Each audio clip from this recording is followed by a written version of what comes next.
office recently released a report analyzing the governor's proposal for required reserves under Proposition 2 for the 2016-17 budget.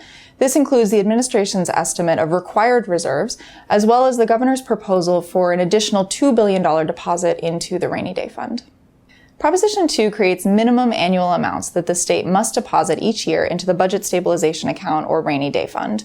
It also creates minimum amounts that the state must spend toward paying down eligible debts. Proposition 2 also creates rules regarding when and how the state may access funds once they've been deposited into the rainy day fund. For example, the state can only access these funds in what's called a budget emergency, which must first be called by the governor. In addition to the required reserves under Proposition 2, the governor proposes that the legislature approve an additional optional deposit into the budget stabilization account of $2 billion.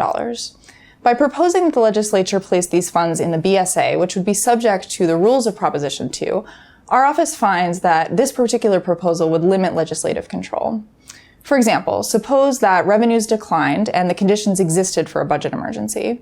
The governor could still choose not to call a budget emergency, thereby keeping the legislature from accessing these funds. We agree with the governor that reserves should be a priority. However, because this particular proposal places these additional funds in the BSA, it would limit legislative control. As a result, our office offers two alternatives for legislative consideration that would allow the state to effectively build reserves while still preserving legislative control. You can read more about these alternatives in our report.